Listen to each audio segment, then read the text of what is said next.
Em evento realizado na Associação Comercial do Rio de Janeiro, o ministro da Economia, Paulo Guedes, disse que se Jair Bolsonaro for reeleito, o governo vai continuar abrindo a economia e desenvolvendo o país. E que se a oposição vencer, o Brasil pode caminhar novamente para a miséria. A gente separou algumas declarações de Guedes e, segundo ele, o Brasil hoje está arrumado. Aliás, o The Economist, que é um jornalismo americano, tradicionalmente de esquerda, hoje falou, por incrível que pareça, quer melhorar a inflação dos Estados Unidos, que está maior pela primeira vez na história do que a do Brasil.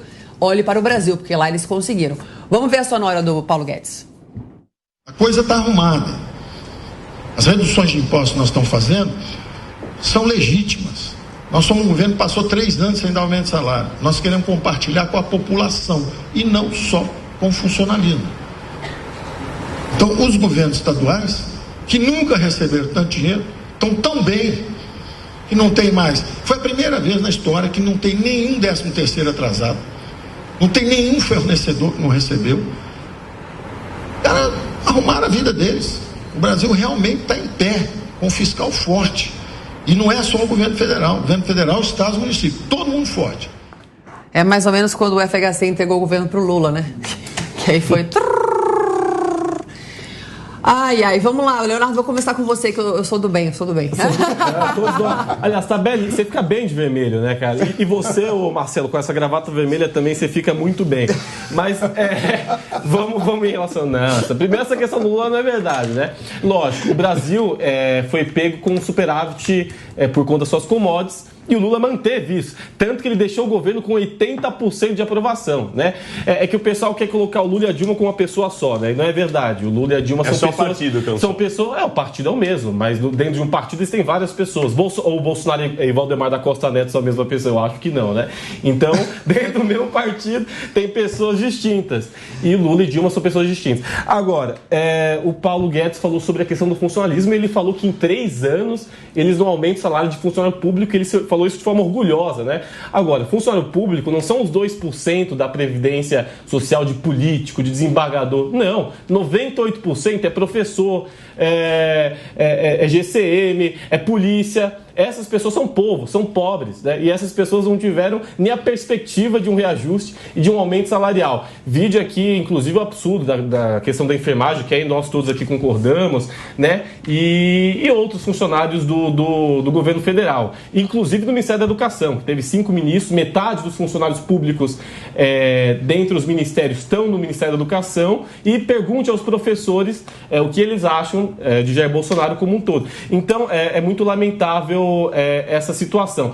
Agora, essa política, para finalizar minha fala, inclusive, política de ajuste fiscal, laissez-faire, ultra neoliberalismo, privatizações, eu quero saber cadê, né? O que eu tô vendo é política populista, né? Inclusive, querendo pegar esse eleitor desesperado, porque o Bolsonaro não consegue passar na frente do Lula, e quem tá perdendo, quem é derrotado, tem que tentar fazer alguma coisa para poder pegar esse eleitor mais humilde, que é um eleitor tradicionalmente do Partido dos Trabalhadores. Então existe aí uma certa hipocrisia e algumas contradições no discurso do ministro Paulo Guedes, mais uma vez, aquele inclusive que adora criar embaraços diplomáticos com a gente o tempo todo, falando sobre a mulher de chefe de estados estrangeiros, né? Típico do nosso querido e ilustríssimo Paulo Guedes. A mulher do Macron, que é feia mesmo, e daí? Que isso, cara? Vamos lá, eu vou te explicar. A gente estava vivendo uma crise.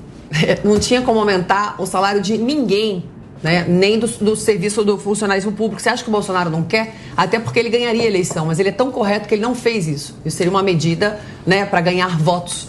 Outra coisa, agora a gente fez o auxílio emergencial, porque como o Alexandre muito bem disse, ainda tem muita gente passando necessidade. Então não é que a gente é populista. Se ele fosse populista, estaria dando aumento à torto e à direito. Outra coisa, é fácil dar aumento e aumentar a dívida pública, né? Que chegou a mais de 3 trilhões de reais na época do governo do PT. É aquela coisa que a gente fala, vocês querem, eu te dou um monte de dinheiro aqui, vou dar 500 mil para cada um e vou ficar com menos de 400 no banco. Não dá. Então é isso, depende da política econômica. E eu achei muito impressionante porque a economia do Brasil cresceu, se não me engano, agora está a 7ª do mundo, eu esqueci os dados corretos, e a gente está com a inflação mais baixa do que a dos Estados Unidos. Isso porque nem acabou ainda a pandemia, né? O mundo ainda está se recuperando. A gente está com inflação mais baixa do que a Alemanha. A gente está com inflação mais baixa do que o Reino Unido. Era uma coisa que era para estar em todos os jornais. E você não vê isso nos principais jornais do Brasil. Gente, fatos são fatos. querem comentar a fala do Guedes ou a gente passa para a próxima? Que tem mais uma fala dele. Eu acho que tem uma coisa importante só que eu gostaria de observar aí, que a questão econômica de um país não pode ser medida só pelas ações diretas do governo. A dinâmica internacional e o que acontece influencia muito. Se lá nos primeiros mandatos do Lula ele teve um cenário internacional que favoreceu muito, não dá para falar que foi só mérito do governo dele os números positivos que eventualmente ele apresente. Assim como não dá para falar que os números negativos, agora do governo Bolsonaro, eventualmente são só responsabilidades dele. Um período de pandemia que o mundo passou, uma guerra da Ucrânia como a gente está vivendo, é sim um fator preponderante para que a economia talvez não esteja do jeito como se planejou. Claro, algumas ações do governo melhoram ou pioram esses números e esses resultados, mas é importante que a população passe a entender, mesmo fazendo uma escolha local, uma análise nacional a respeito da questão econômica, que é importante olhar para o cenário internacional, porque ele inevitavelmente influencia na política econômica nacional. Perfeito. Alguém quer contribuir? Porque eu tenho mais uma sonora. Vamos colocar dois mesmo, Mário, que fala sobre a questão internacional e novos investimentos que ele quer fazer aqui no Brasil. Tem como a gente rodar a segunda? Então roda para mim, por favor. No momento em que o mundo está indo para a estagflação, a Europa está em situação dramática. Passou um aperto assim dramático nesse inverno, inflação subindo, desabastecimento, confusão total. E os Estados Unidos também indo para a estagflação, inflação subindo, desemprego aumentando, atividade econômica em recessão. O Brasil do outro lado. Não dá para desrespeitar o Brasil, não dá para tratar o Brasil como se fosse, entendeu? Tem que tratar bem, tem que tratar com respeito. Nós gostamos de respeito. Então nossas conversas com eles são nesse sentido. Eles entenderam e estão vindo para fazer os investimentos. E aí, mesa, turma? Tem uma questão que eu vejo, a gente divide a vida como serviço, indústria e agricultura. O Brasil é um grande player no mundo na criação da agricultura e o Brasil manteve seu crescimento, a sua estrutura, né? Eles lá na Europa e nos Estados Unidos não tem para quem vender, né?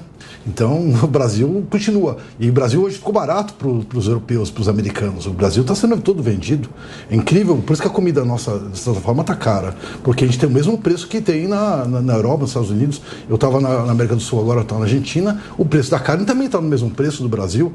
E somos grandes produtores. Então, assim, o Brasil hoje, de certa forma, se ele manter essa estrutura que ele está indo, eu vejo que ele vai surfando e vai indo de uma forma econômica estável, porque a gente não depende de terceiros. O Brasil está vendendo tudo, então eles precisam de nós. Eu acho que o Guedes tem uma fala muito, muito preciosa, porque o Brasil, dos grandes produtores agrícolas, é o único que vende para fora de verdade. Os outros não vendem, os russos não estão vendendo, os americanos, os indianos, eles vendem para eles mesmos, os franceses não vão vender para a gente. Então, assim, o Brasil que tem esse coração grande e está fazendo a parte dele de sustentar países com outros, né? Eu só complementar uma questão, e aí acho que linka muito com essa última fala do Guedes, do dinheiro do exterior que vem para cá. E aí eu gostaria, e o Léo vai aproveitar que talvez a minha crítica para fazer um embalo, mas a questão que o Brasil teria que ter um olhar um pouco maior para a questão de sustentabilidade, vou dizer por quê. Não se trata de acreditar ou não nessa questão de aquecimento global, isso, aquilo, tem estudos para todos os lados. Mas existia uma coisa no passado que era assim, eu compro da sua empresa se ela tiver o selo ISO 9001, ISO não sei o que lá, foi a moda do ISO. Agora existe uma coisa chamada ESG, que é uma prática de sustentabilidade e governança que as grandes empresas e os países e estados devem ter para que algumas empresas europeias e norte-americanas possam investir. Então, quando se fala, mas a China está comprando tudo, está comprando o Brasil, tem um fator para isso técnico. A China não olha critério de ESG para comprar empresa ou para investir em país. A Europa e os Estados Unidos necessariamente têm isso como políticas nacionais de investimento. Então, eu acho que o Guedes traz todas essas colocações dele, muito bem colocadas, parabéns pelo trabalho dele e do governo nesses aspectos. Mas é importante ter um olhar, Paulo, para essa questão do ESG. Infelizmente, independente do que seja política, que a gente priorize ou não, do Brasil já cumprir muita questão na cota ambiental com a Amazônia e tudo que faz, mas quem quer investir exige um selo de qualidade que o mundo passou a exigir. Eu volto o olhar para aquela questão da ISO. Lembra quando a gente tinha que tirar o selo ISO para a empresa poder fornecer? É a mesma coisa. Quem não tiver critério de sustentabilidade não fornece mais para o mundo. Então, esse alerta eu faço para o governo, esse alerta eu faço para quem nos assiste, que não é uma prática ideológica, sustentabilidade versus não, em relação a ampliar a produção agrícola, a agro, etc. Se trata de um selo de qualidade que o capital estrangeiro exige para trazer dinheiro para o Brasil e para as nossas empresas nacionais. Infelizmente, assim, eles destruíram tudo, né? A maioria dessas florestas, exploraram tudo que podiam, viraram potências mundiais e agora com essas mudanças climáticas, aí vem pra gente, né? Que a gente guardou muito mais. Não que não seja oportunista, é aquela famosa história. são espertos. Já que eu não fiz a agora lição não de deu casa, pra mim, eu vou pra você. Mas eu tenho Exatamente, dinheiro. Sabe aquela história? exatamente. Você vai contratar a pessoa para trabalhar na tua casa e fala assim, eu exijo que use uniforme. Pessoa, mas eu nunca usei uniforme, eu sou limpinho, por que eu tenho que usar uniforme? Porque eu tô te contratando, eu exijo que você tenha uniforme. Tô te pagando, né? Então é aquela história mais ou menos assim. Quem põe dinheiro exige o que quer. Sim. E infelizmente hoje, ou felizmente, enfim, aí é uma questão de entendimento de cada um, mas tem que se cumprir um critério ESG para ter dinheiro estrangeiro, e eu acho que o Brasil precisa ter uma política logo voltada para essa questão. Tem uma questão importante que eu só queria colocar, que eu não compro móvel de madeira há muitos anos. Eu não vejo móvel de madeira ser vendido no Brasil. Madeira de verdade. Então, para onde está indo essa madeira? Essa madeira do desmatamento está indo para onde, né? Você tem que ter o seu ESG, tem que ter isso, tem que ter aquilo, né? Então, onde está indo a madeira? Não é? Porque são hectares. É só uma observação, né? Porque... Suano, você quer falar um pouquinho antes de chamar o break? Eu gostaria, assim, foi muito bom o Alexandre ter falado isso, porque ele facilitou e ele colocou algo que eu ia trazer, que é pensar estrategicamente. Você não pode discutir com aquilo que está posto na realidade. E, no caso, o ESG está posto na realidade. A questão toda é como que o Brasil deve raciocinar estrategicamente para responder essas exigências, fazendo as transformações e as reformas que são necessárias. Talvez este tenha sido um problema que o presidente da República teve no início do seu governo e ele não percebeu. Ele não poderia fazer as reformas econômicas, adaptar a estrutura econômica brasileira para responder estrategicamente a essas exigências internacionais sem ter feito antes uma reforma política. Ele poderia ter negociado uma reforma política de uma maneira muito simples. Ele chegava e jogaria com todos. Eu quero, na reforma política, acabar com a reeleição presidencial. Beleza, só que junto nós vamos reformar tudo isso daqui. Dentre eles, acabar com o foro privilegiado, acabar com a característica recursal do Supremo Tribunal Federal. Se fosse a partir daí, assim. Mas aí que está o detalhe. Essa era uma jogada que teria que ter sido posta naquele momento para você ter condição de fazer as reformas econômicas que o Paulo Guedes está colocando, e que, se o presidente for reeleito, não estou aqui fazendo propaganda eleitoral, pelo amor de Deus. Vai crescer muito. Ele vai querer fazer, e aí terá um espaço, porque ninguém vai querer negociar com ele o fato dele continuar no poder. Ele não vai mais. Então, talvez ele consiga fazer as reformas econômicas, mas ainda assim ele vai ter que lidar com um conjunto de indivíduos no Congresso que estão mais preocupados com aquele voto que ele tem de um bairro, não sei de onde, e a grana que vem pro bolso dele. Não precisa falar de corrupção, é a grana que vem, porque ele é representativo de um certo grupo que está investindo e pode trazer recursos para ele no futuro. Ou seja, ele pode ter e ele pode fazer essa reforma da estrutura administrativa e a reforma econômica, que precisa fazer muitos elementos, dentre eles as privatizações. Já avançou muito, com todo respeito, eu encerro aqui.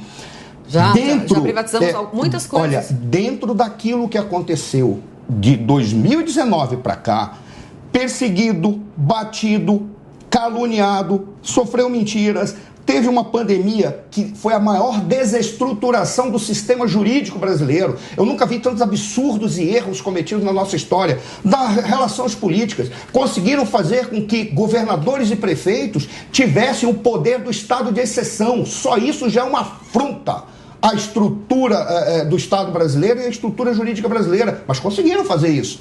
E ainda assim ele conseguiu transitar por esse caminho, fez reformas, fez privatizações, ainda conseguiu manter a economia sem quebrar. Nós tivemos no 6º lugar no determinado momento do boom das commodities. Só que nesse momento nós estamos entre os 10 primeiros da economia. Exatamente. E o mundo inteiro quebrado. E o Brasil, que todo mundo dizia que ia ficar no lixo, na escória, está aí. Jogando na Copa do Mundo das grandes nações. Contra fatos não há argumentos.